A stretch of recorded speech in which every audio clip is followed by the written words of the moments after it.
India अगर देखें जी super power है, ये 3 महीने से स्टैंड ऑफ जारी है।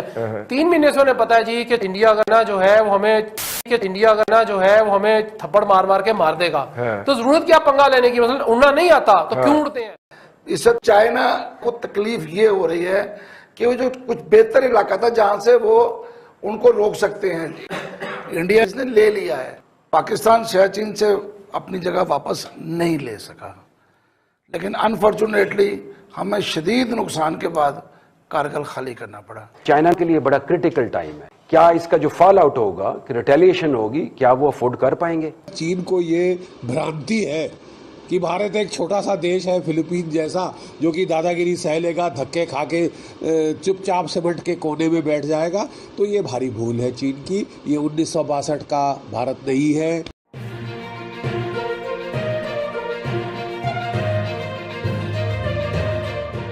लद्दाख के बॉर्डर कमांडर लेवल की कोई मीटिंग हो रही थी टेंशन को ईज करने के लिए। चाइना कि वो आया है, उसने लाइन ऑफ एक्चुअल कंट्रोल की वायलेशन की है, ये वहां पे क्लैश हो गया।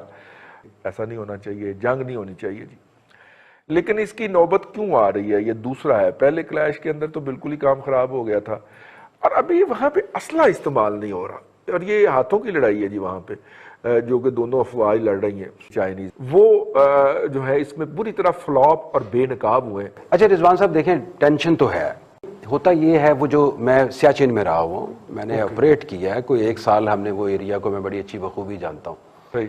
होता ये है, जो इस टाइप के जो ग्लेशियर्स टाइप के एरियाज होते हैं, जो वहाँ पे जब कोई भी कैप्चर कर लेता है तो वो वकेट कराना बड़ा मुश्किल हो जाता है। पाकिस्तान, और आप देख लें हमने 3 जंगें लड़ ली हैं, और हिंदुस्तान का और हमारा मुआवजना आप करें तो वो भी एक बड़ा मुल्क है, बड़ा मुश्किल हो जाता है कैप्चर करना। तो एग्जैक्टली मैं एक एग्जांपल ऐसे देता हूं, जिस तरीके से हिंदुस्तान ने हमारे साथ सियाचिन में किया था, फिर दोबारा हमें वो पोजीशंस लेनी बड़ी मुश्किल पड़ गई थी। हिंदुस्तान ने जो अचीव करना था वो कर लिया। चाइना के पास क्या ऑप्शंस हैं, पूरा निगोशिएट जो वो कर रहे थे डिप्लोमेटिक लेवल के ऊपर, मिलिट्री लेवल के ऊपर, जो वो ऑलमोस्ट नाकाम हो गए हैं। वो जो चाह रहे हैं कि जो स्टेटस को है उसको बरकरार रखा जाए।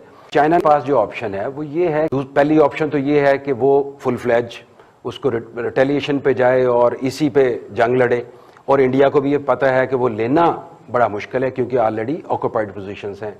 दूसरी ऑप्शन इनके पास ये आ जाती है कि वो जो एरिया है, जो कम स्ट्रेंथन एरिया है हिंदुस्तान की तरफ से, जहाँ पे कम मिलिट्री की प्रेजेंस है, वहाँ पे कोई एडवेंचर करे। जो अगर आपको याद हो, जो CDS जो है हिंदुस्तान के जनरल बिपिन ने भी एक बताया था कि हम मिलिट्री वेंचर कर सकते हैं अगर ये स्टेटस को ना होता।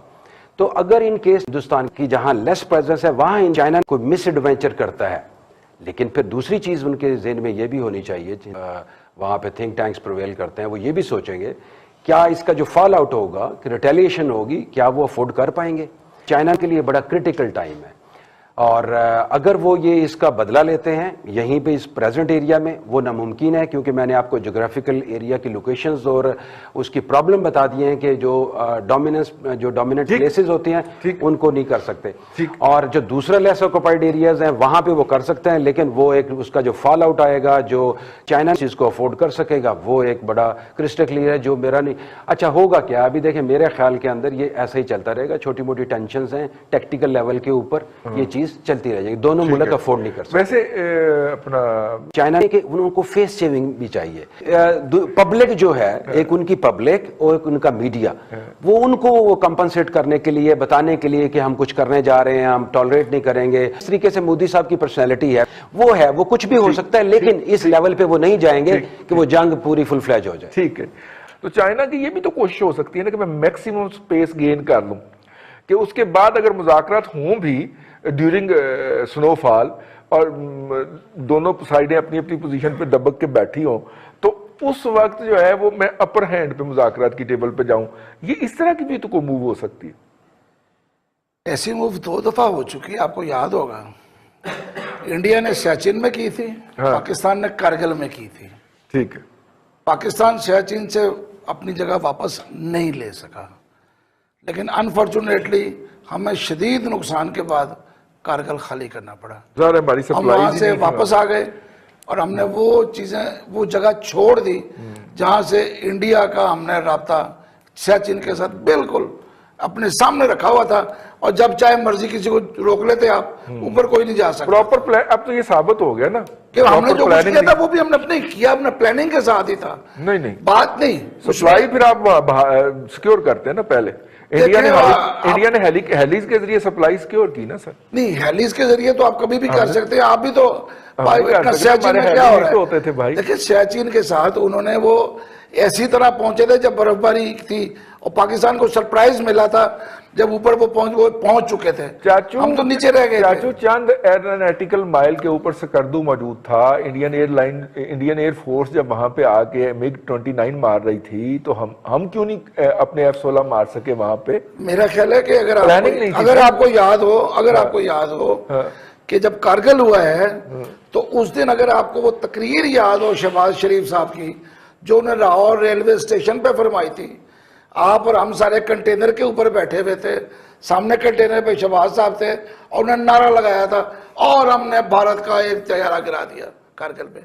मेरा ख्याल है वो भूला नहीं होगा कोई। नहीं तो ये तो लेकिन उन्होंने वो भी तकरीबन जंग का स्टार्ट हो चुका था। छोड़ें ये इस बहस को। लेकिन इंडिया ने भी अब वहां तक अपना ग्रिप तो कर ली है, तो वो इतनी आसानी से वापस नहीं जाएगा। बिल्कुल ठीक है। वो पाकिस्तान नहीं अब जो मुझे पता चला है इंडियन इंडियन सबसे ज्यादा गालियां हमारे गेस्टों में से जिसको देते हैं वो चाचू हैं। कोई बात नहीं, मैं पाकिस्तानी हूं, मुझे उनकी गालियां खा के खुशी होती है, कोई फर्क नहीं पड़ता। इंडिया चूंकि अपर हैंड पे है, इस वक्त चाइना को तकलीफ ये हो रही है कि वो जो कुछ बेहतर इलाका था जहां से वो उनको रोक सकते हैं, इंडिया इसने ले लिया है। ये चीजें कुछ उसकी साइडवेज भी हो रहा है, आप वो लतीफा और विंग्स भी हैं। आप वो लतीफा सुना रहे हैं कि एक साहब को एक गाड़ी टक्कर मार गई, तो वो उठ के तो रोना शुरू हो गए। उसने कहा यार शुक्र करो जान बच गई। उन्होंने कहा नहीं, गाड़ी के पीछे लिखा था कि अच्छा दोस्त फिर मिलेंगे, तो ये दोबारा आएगा।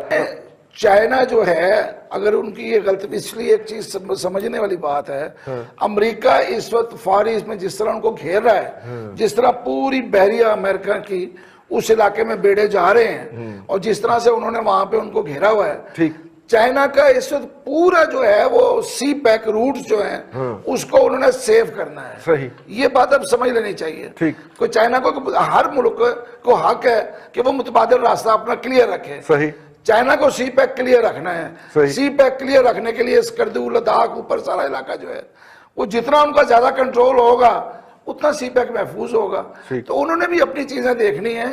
ये चीजें आहिस्ता आहिस्ता वक्त के साथ ही सामने आएंगी। अभी तो लगता है कि पता नहीं कुछ ये कोई फैसिनेटेड चीजें हैं, लेकिन नजर आ रहा है कि सब जुड़ा हुआ है आपस में, पूरा इलाका, पाकिस्तान, इंडिया, चाइना, ये ऊपर से तो आप नक्शे में देखें तो बिल्कुल करीब है सारा कुछ। भट्टी साहब ना को ये उसको वो पंगा लेना बहुत भारी पड़ गया। उनका ख्याल ये था कि हम रूटीन में जाएंगे, दो चार गोले वो हाथ पर ला मारेंगे, इंडिया अगर दबक के पीछे हो जाएगा। इंडिया अगर ना देखें जी सुपर पावर है, ये 3 महीने से स्टैंड ऑफ जारी है। 3 महीने से उन्हें पता है जी कि इंडिया अगर ना जो है वो हमें थप्पड़ मार मार के मार देगा, तो जरूरत क्या पंगा लेने की, मतलब उड़ना नहीं आता तो क्यों उड़ते हैं।